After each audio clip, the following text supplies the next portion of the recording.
country where water rules nearly every aspect of life. And while the world knows it for its poverty and natural disasters, it's so much more than that. It's a place of cultural vibrance, unbelievable resilience, and near constant sensory overload. This is Bangladesh.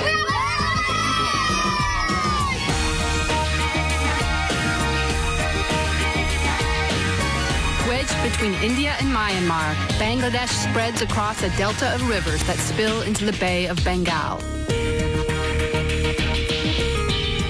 My journey starts in the capital, Dhaka. I then travel southwest by river to the Sundarban National Park, home to the largest mangrove forest in the world and lair of the mighty Bengal tiger.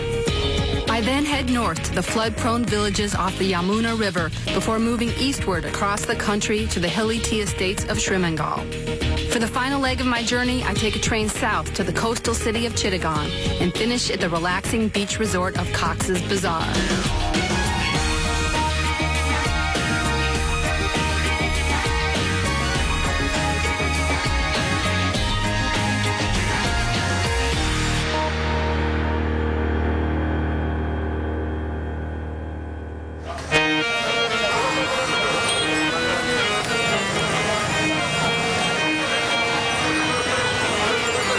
Overcrowded, chaotic, and pulsating with life, Bangladesh is the 7th most populated country on Earth, and Dhaka is its capital and largest city.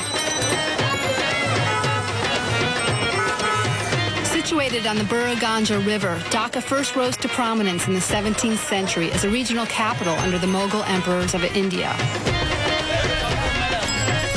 It continued to be an important commercial center during British rule between the 18th and early 20th centuries. And today, with some 13 million people, Dhaka is one of the most populated cities on the planet. Talk about sensory overload. This place is confusing, chaotic. I'm sure there's some larger order at work, but I haven't figured it out yet. One thing's for sure, the way to get around is rickshaw. They're efficient, they're cheap, and they'll go anywhere. It's just a matter of choosing the one for you. Whoa, sorry. Are you free? Yeah. Shakar Bajari? Yeah? You can take me? All right. Oh, top down. Whoa. Looks like bumper cars.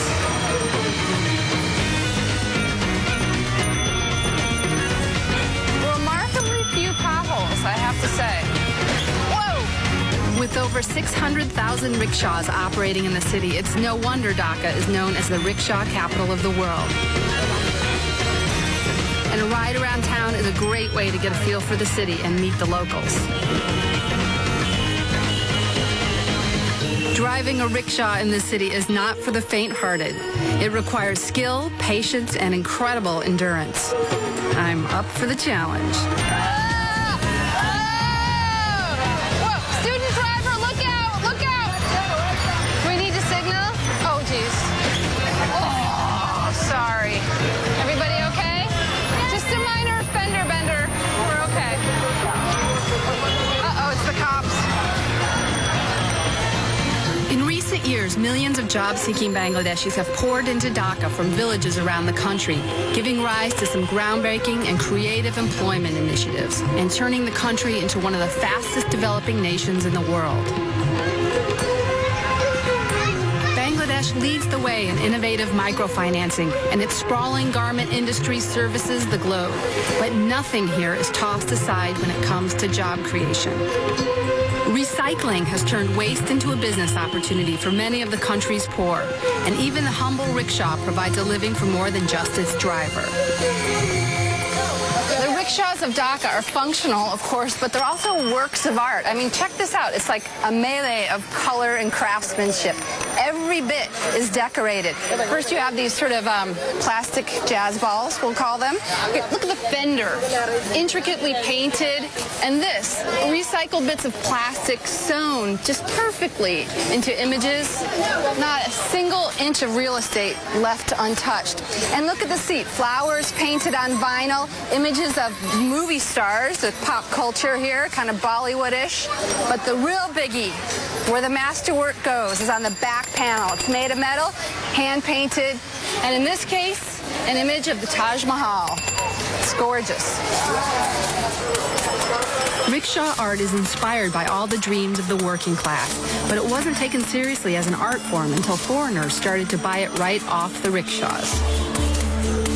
Today, some of the most talented rickshaw painters have left their humble beginnings to become well-known artists in their own right.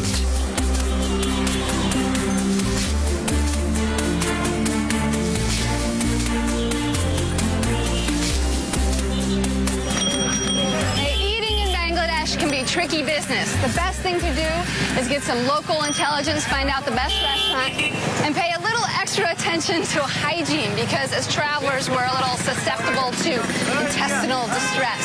I hear this place has the best biryani in town. Haj biryani? Haji biryani, all right. And the hand wash? Oh, hand wash. Right, we eat with our hands? Yeah, okay. You eat with your hands in Bangladesh, so you got to really wash up. Thank you. Drip dry. Biryani is one of the most popular dishes in Bangladesh. It's a combination of aromatic rice and dry cooked meat or vegetables. A meal like this is filling and will cost you a mere 130 taka. That's less than $2. Ah, thank you. This place serves one kind of biryani. It looks like a bit of lamb, some aromatic white rice. Very important thing here, eat with your right hand, not your left, because the left is reserved for the potty. Not deboned. Really good. Buttery, salty, everything you want in a dish. The hardest part is to remember to eat with your right hand, though. Wow, this is the hottest spot in town. Everybody's in line for takeaway? Getting takeaway? Excuse me, can I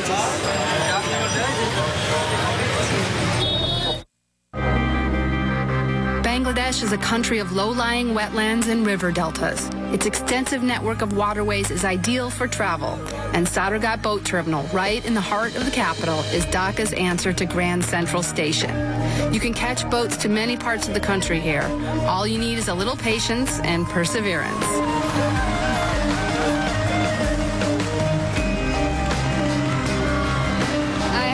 Idea there'd be so many boats here. Mine is called the Rocket Steamer, and I'm going south. I don't know where to begin. Do you know Rocket Steamer? No? The Rocket Steamer?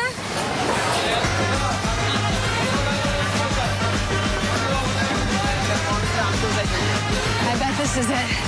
Looks different than the rest. Is this the Rocket Steamer? Oh, thank goodness. Here's my ticket. Upstairs? Okay, thank you.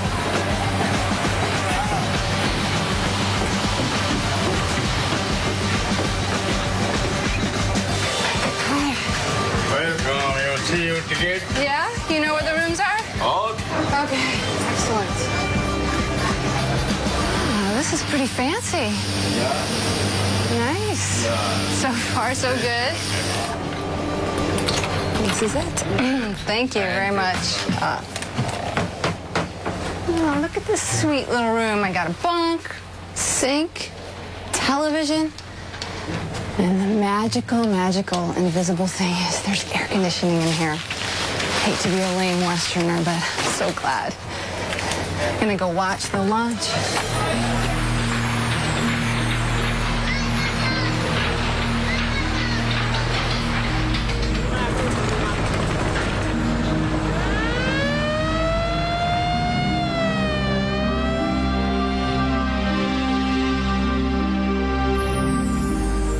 All right, unless you really like the word Nova, there will be no TV watching on this trip. But it's 36 hours downriver, settling in with a good book and a warm soda. Sounds just about right after a couple crazy days in Dhaka. The rocket steamer may be a bit of a misnomer today, but when it was introduced by the British in the 1920s, it was considered to be a fast and comfortable way to travel at a time when roads were few and far between. It's still pretty comfortable if you travel first class, and if you've got the time, it's a great way to see what this country's all about.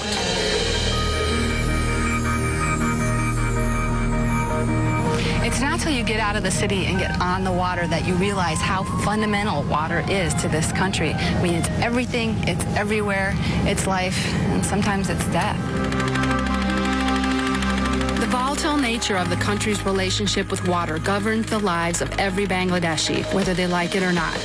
During monsoon season, over half the country can be submerged. Annual floods and cyclones are a routine part of life here. But the water also provides food and sustenance for a population that is often fighting for its survival.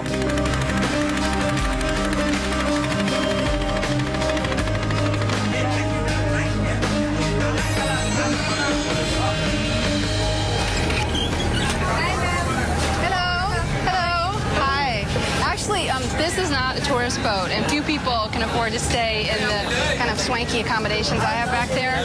Hi, I'm good. How are you?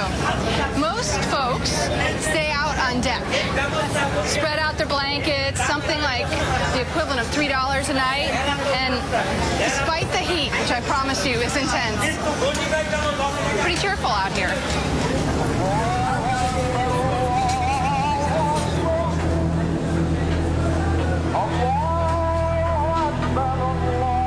Around Bajrat is strewn with ancient monuments and mosques, some of the oldest in the country. One of the most magnificent is the Shaikh Gumbash Mosque. Built in the mid-15th century to honor Khan Jahan Ali, a Sufi mystic who settled here from Turkey after wandering for decades, the mosque's tapering brickwork is an impressive example of the Tughlaq style, more commonly found in India. But its multi-domed roof is without doubt its most talked-about feature. This is the top of Shaikh Gumbash Mosque, which translates to 60-dome mosque. The thing is, I counted, and there are actually 74, which is a bit curious.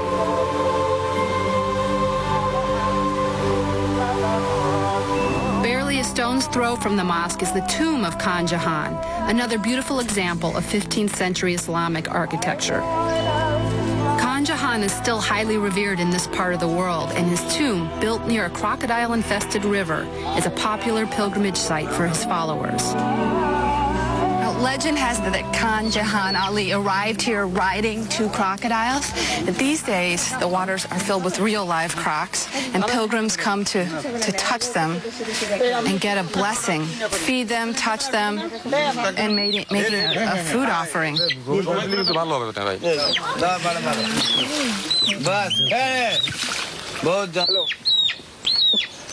That's okay. All right. Yeah, you know what? It's okay. No shoes? He doesn't like flip-flops? All right. Big, giant croc. I'm being encouraged to make a blessing and get shockingly near it. All right, let's make this quick. Let's make this quick. He looks like he's snoozing, so... Oh, man. I'm just gonna... Don't.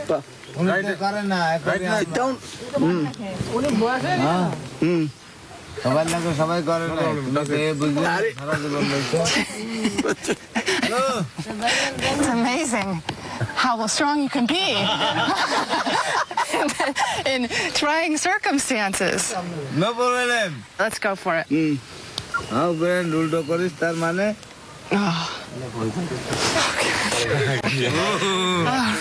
My wish was not very complicated. It was that crocodile would not bite me.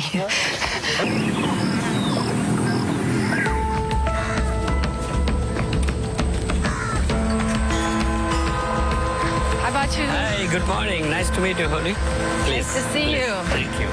The highlight of any visit to this part of the country has got to be the Sundarban National Park. This is where Asia's mighty Ganges and Brahmaputra rivers spill into the sea, creating some 6,000 square kilometers of mysterious wetlands and forests. Shot through with thousands of tiny waterways, the Sundarbans boast the largest coastal mangrove swamp in the world and an incredible array of wildlife, including the man-eating Bengal tiger. Nazrul grew up here and now works as a guide and conservationist for the area. It's called Sundarban. It means it's a beautiful forest. Beautiful forest. Yeah. But what kind of wildlife is there? We have tigers. And how many tigers are there in there? From my experience, I would say their number would be about 200 to 250. Are they dangerous?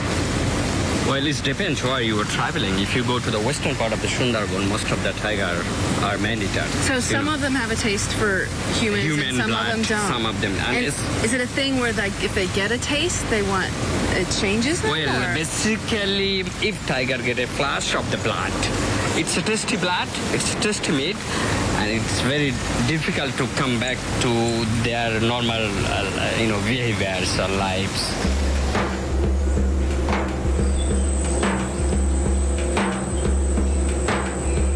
Although no one is actually allowed to live in the park, many locals inhabit the edge of the Sundarbans and enter it daily to earn a living.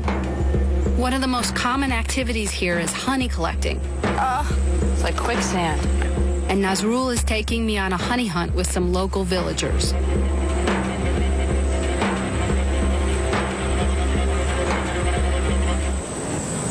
What are they doing here? They are praying to the forest god to protect them, especially from the tigers. Do they make an offering and pray every time before they go out into the Yes, forest? they do it. It's that dangerous. It's very dangerous. How many of them have been killed? 15 to 20 people killed by every year by the tiger. And it's only a 2-month season. That's like 10% of the honey hunters. But it's very good amount of money they earn within 2 months so that they can survive within 6 months and they do not have other options. That's why they always take the risk.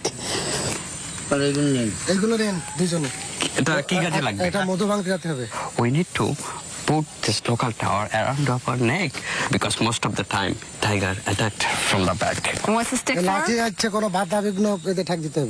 We might need this stick to fight with whatever comes up. And what might come up? বাগে আসে hop করে ধরে ফেলা দাও অটোমা সব দিয়ে চাপে ধরলাম চাপে ধরে এরম করে রাখলাম বাঘরে আমি হত্যা করে যাই So our only line of defense is to smack it with a stick. Yes. No, we don't bother running because you won't outrun it. Is that Yes. the situation? Yeah. Okay. All right. Are we going to get out of this one alive?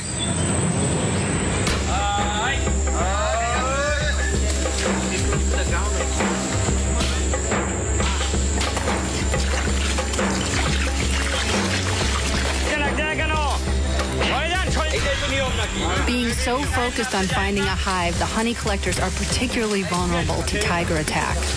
The tigers can stalk them for hours before pouncing, usually from behind and always going for the neck. There's a certain electricity in the air. I mean, honey hunting sounds such like a very mild activity, but when you think that you could actually be the one being hunted, being stalked at any time, it really puts an edge to it. I think they must have found one. look Oh, yeah. Oh, my gosh, it's huge. Yeah, it's quite big. And so high. How are you going to get it? The giant honeybees of this region can grow to almost an inch in length and can build hives as large as 9 feet in diameter. If a swarm attacks, it can be lethal. All right, so the idea is that you're covered head to toe, pretty much, with a scarf, a little breathing hole, just so you can, all right, got it. The idea is no bees can get through, because once they start cutting the hive off, they can go nuts and attack whoever's around. To get to the honey, the collectors first have to disperse the bees, and for that, they use smoke. This guy's going up short sleeves, barefoot, just a scarf over his head. Amazing. That's incredibly dangerous. Oh, here come the bees. Yeah. Oh, boy. They're not happy. Look at them. They're huge, too. This guy is unbelievable that he's up there, but frankly, being down here where all the bees are is not so much fun either. That man is covered with bees up there. Oh. He's like taking his machete and cutting up it looks like a chunk of the hive off. Not the whole thing, huh? Just a part of it? No, they never cut the whole thing. They always leave something behind, which is emptied, so that the bees will come back and reveal the comb. Okay. Oh. Good. Here he comes. Look at that. The brave man. Yes. Yeah. Hey! Look at Oh, yes. You would like to taste it? Yeah. Go then. Eat it all or just suck it? Just suck it? No. You just squeeze it and then bring out the. Yeah. Delicate. It is. None of the scoopy stuff from the stores. It's unbelievable. Liquid gold. দারুন না দারুন দেখে দেখেন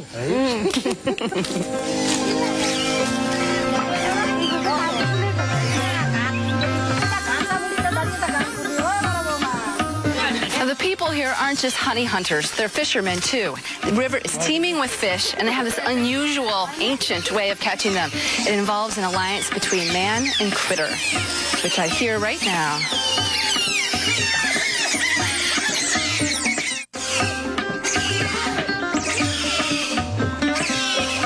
Otter fishing is an ancient tradition that was once prevalent in many parts of the world, but the practice has slowly died out, leaving this area of Bangladesh one of the few remaining places where you can still see the fisherman's best friend in action.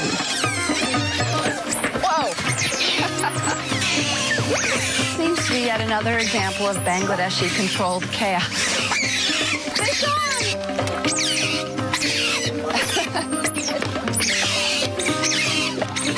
The fishermen don't think there'll be much of a catch today since the season has just ended, but the otters seem raring to go. I think it's their job basically to chase the fish into the net, and then after a while, they pull it in. The otters are put to work as a family unit. The fishermen keep the mother and father on rope leads and allow their young to swim freely, working on the principle that they will always return to the grown-ups.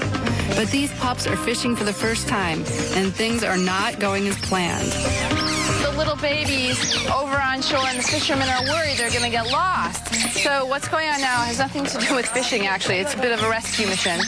Mom and Dad, who are tied up, are going out to get the babies who have wandered off.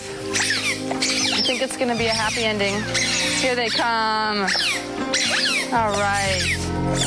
Disaster averted, it's time for the other novice to get to work. Okay.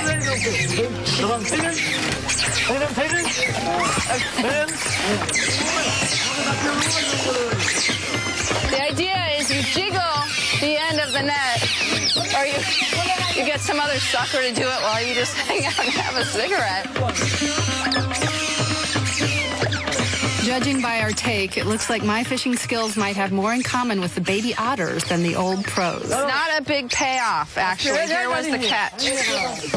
One tiny crayfish.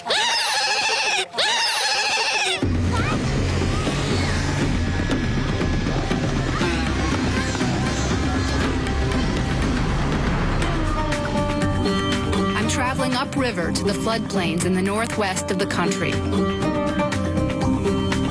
With some 1,200 people per square kilometer, Bangladesh has the highest rural population density in the world. Many have little choice but to settle in remote, flood-prone areas. Most of Bangladesh looks like this, low-lying and flat, which is perfect for growing rice, but in the rainy season it becomes completely flooded. And these green clumpy areas over here, which are villages that have been raised up, those become islands amidst a sea of water.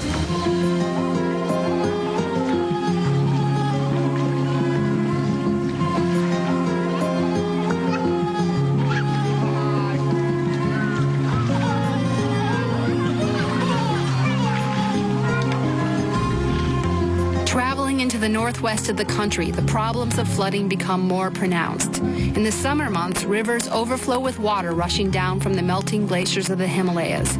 Combined with the onset of the rainy season in May, the entire landscape of the country changes.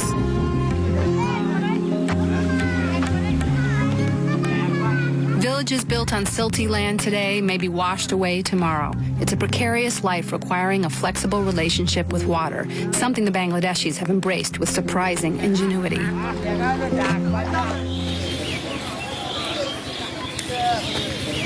Just waiting for the school bus. Here it comes.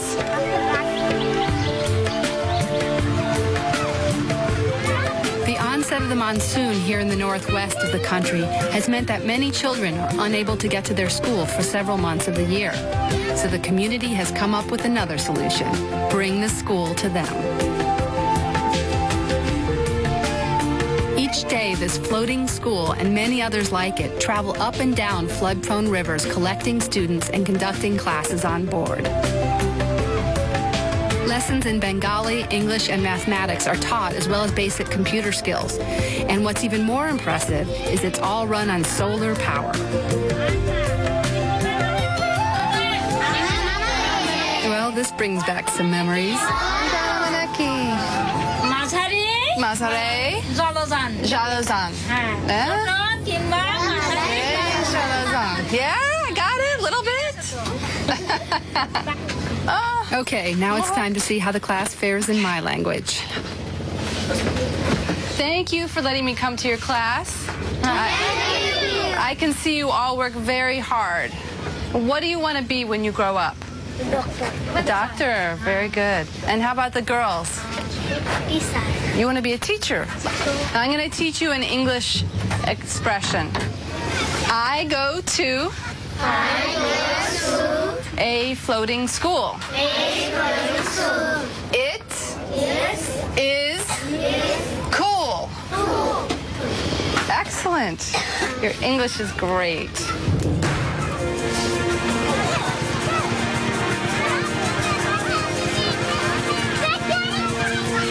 This your stop?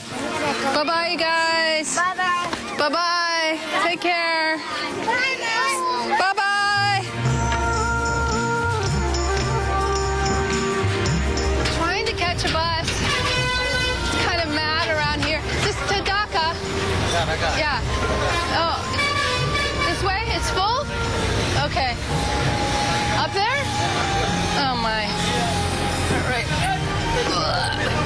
Okay. Up here. Okay. All right. Here? All right.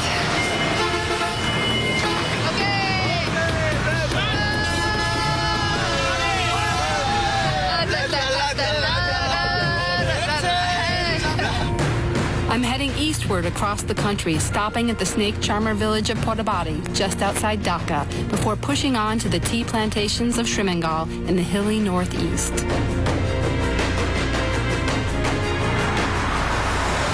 Road travel in Bangladesh is definitely not for the faint-hearted. Seriously overcrowded buses, appalling road conditions, and the apparent lack of any rules has made it one of the biggest causes of death in the country. Estimated that 30 people a day die in road accidents.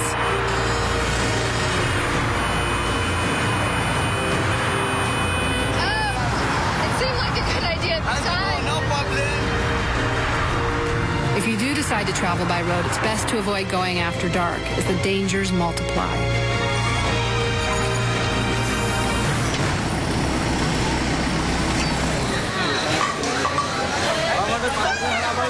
This may look like just a sleepy little village, but in fact, it's ground zero for my biggest fear. Snakes. It had to be snakes.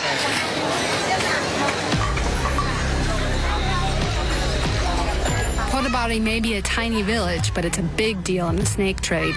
Its snake market is known throughout the land, and everyone from snake charmers to snake enthusiasts come here, some from as far away as India, to marvel at the snakes on display, and if the price is right, take a few home.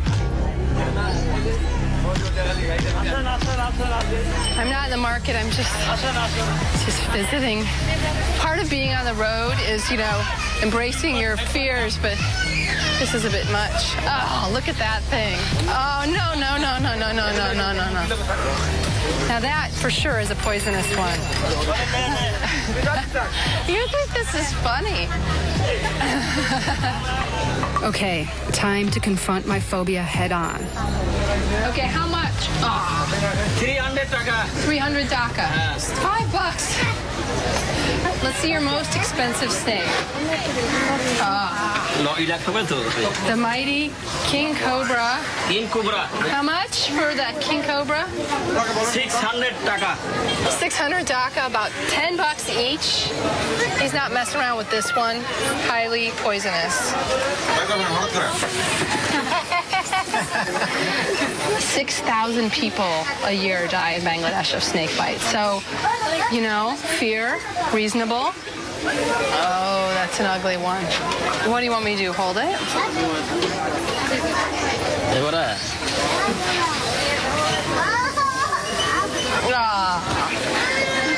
Oh, you're killing me. I'm told this snake has two heads. I can't see them and I don't want to see them. Okay, finito, finito.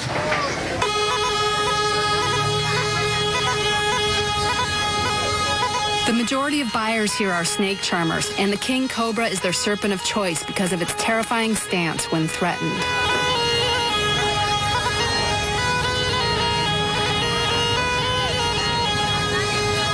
It may look like the snakes are entranced by the music, but actually they can't hear and are following the movements and vibrations of the charmer, waiting for a suitable moment to strike. The trick is to keep moving so the snake can't get a fix on its prey.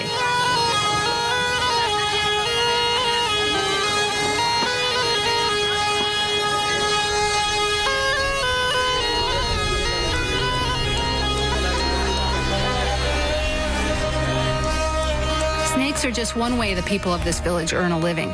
Many still rely on the traditional activities of their river gypsy origins. Pink pearls? Yeah? Okay, let's go.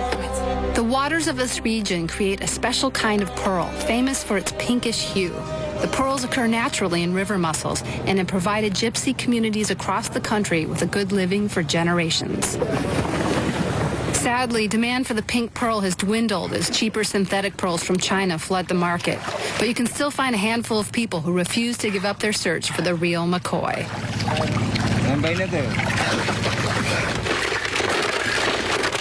Okay, we got about 4 dozen here. Pearls are formed when a grain of sand or other small foreign body gets trapped inside the closed mollusk. To prevent it from irritating its tender body, the mussel secretes a protective coating around the object. Over time, the secretion grows and hardens into a pearl.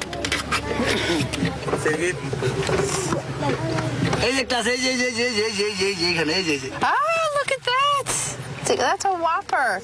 All right.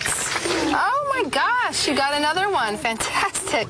We've hit a rich vein here. Look at this. They're beautiful little pink pearls.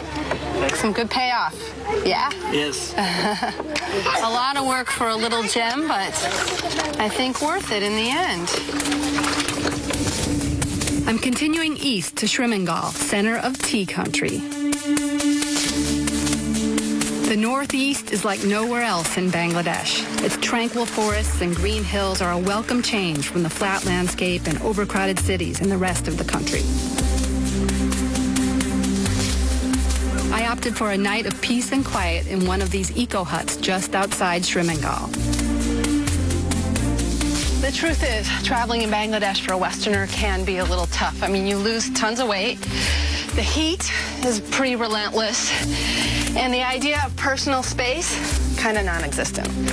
That is why this place is such a sanctuary.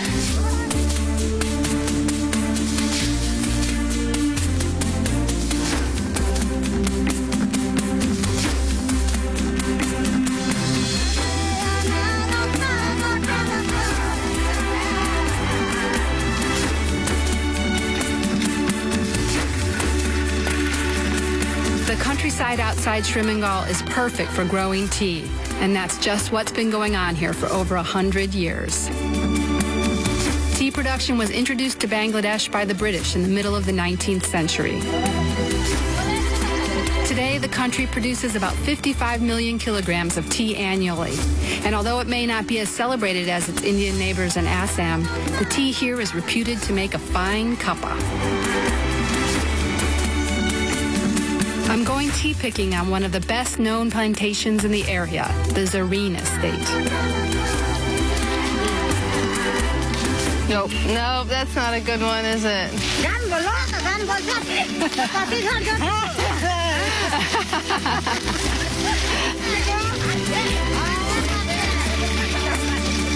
Basically, the women are going through the rows, plucking off the big old leaves, getting rid of them, and looking for the little tender succulent ones, these are the tea leaves, and putting them in the back of their bag. It's kind of amazing. Despite the beautiful setting, back-breaking work.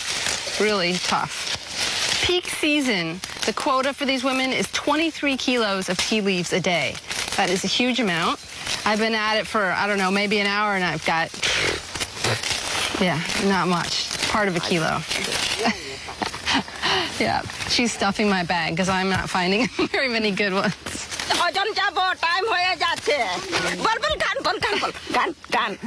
Faster, lady, or you're going to be canned.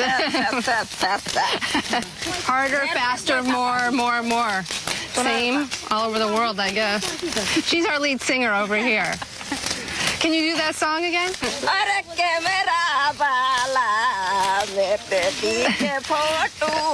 Okay, I can work faster with some rhythm. Let's go.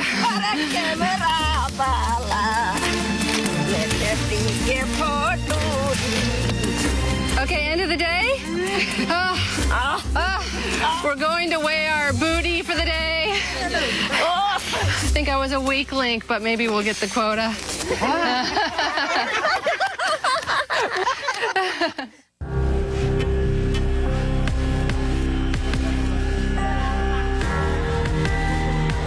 I'm at the Shermangal train station. There's been a power outage, so it's pitch black.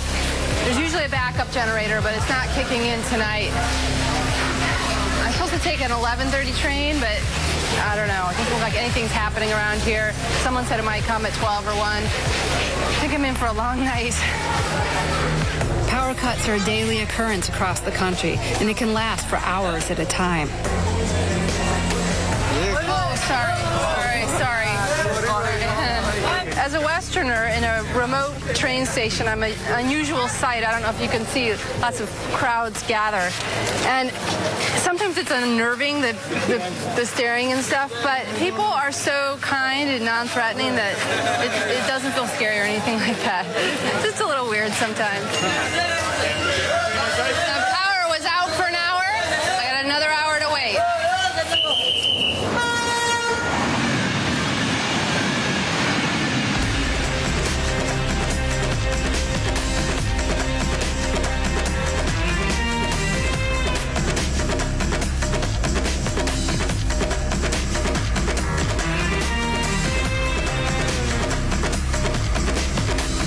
Is it? Yeah? Okay. I'm so tired that even this is looking like the lap of luxury right now. Home sweet home. Ugh.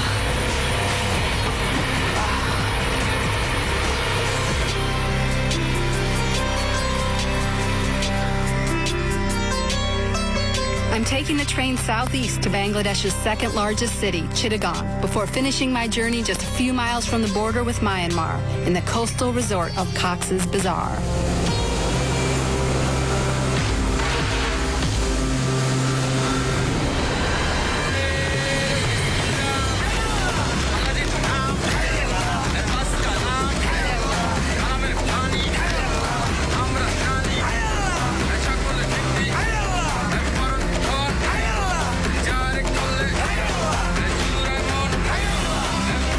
Along the Bay of Bengal, Chittagong is home to the country's busiest port and is considered to be one of the 10 fastest growing cities in the world.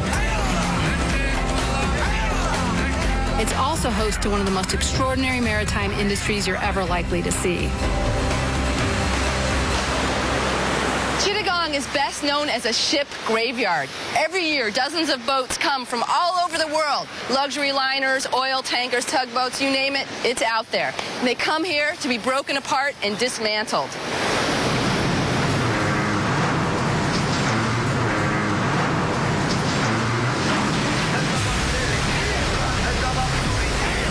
It's a tough job, but somebody's got to do it. The shipbreaking industry of Chittagong is big business.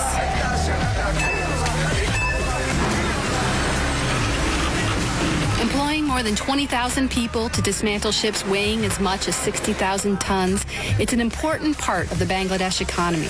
But recent concerns about toxic environmental damage, dangerous working conditions, and even child labor have turned shipbreaking here into a controversial subject. Whatever your feelings are about the practice, it is a spectacular sight to behold.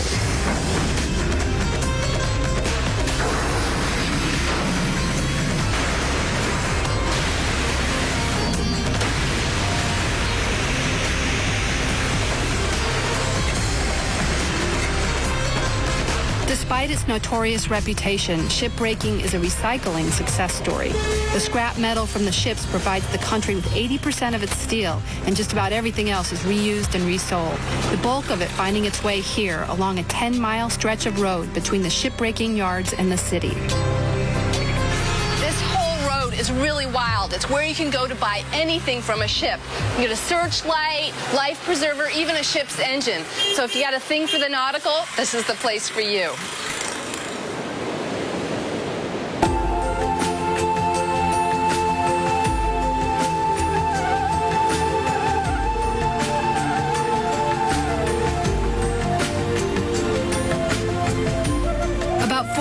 Drive south of Chittagong is Bangladesh's biggest holiday destination, the seaside resort of Cox's Bazar. Situated on the longest natural beach in the world, boasting an unbroken 125-kilometer stretch of sand, Cox's Bazar attracts crowds from across the country looking for some R&R Bangladeshi style. If you come to Cox's Bazar, you might as well leave your bikini behind because this is one of the most religiously conservative parts of the country. Modesty is kind of a virtue here. That being said, it doesn't feel repressive, and there's all kinds of interesting fun being had these days.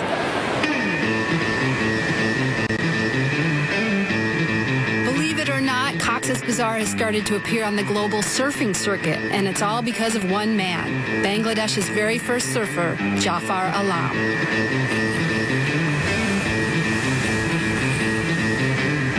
After watching some surfers on TV, Jafar became fascinated by the sport and began to teach himself.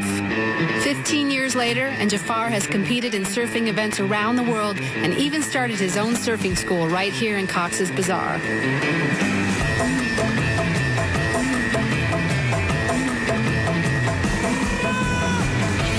Me and my Bangla posse are ready to ride. But first we need some lessons. Okay, girls, when you feel waves energy carrying you forward, then you stand up smoothly. So paddle, paddle, paddle. 3, 2, 1, start. Front feet line, back feet line, knee And then bend. you go like this, right? Knee bend. That's it? Paddle and jump up? Yeah. We're going to rip it up out there.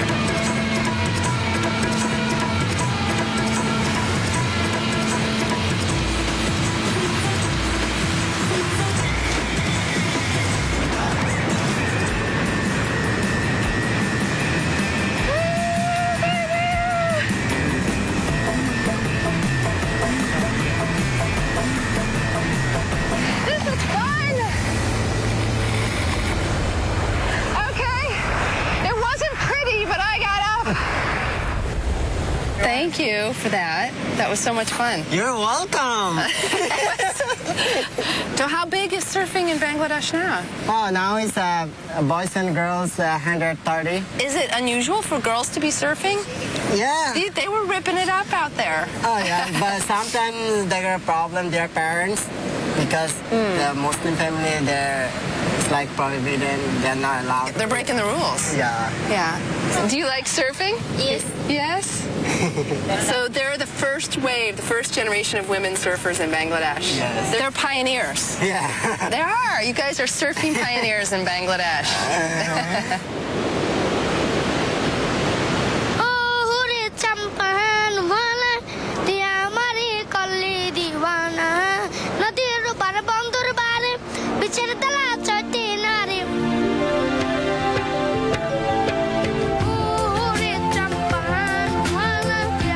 I never thought it was possible, but it turns out you can find solitude in Bangladesh on one of the deserted islands lying off the coast here. I can't think of a better way to end my journey.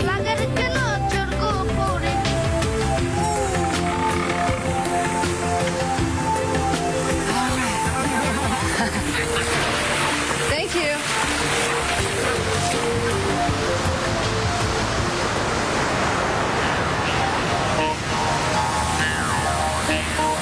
Bangladesh has been beautiful, invigorating, and sometimes kind of tough. I mean, the thing is, everything lives together here. There's grinding poverty and economic promise. There's total chaos and then a magic order that appears. And the Bangladeshi people approach life with such grace and kindness and curiosity. It's kind of amazing. I've been overwhelmed once in a while, but it's been a wonderful experience.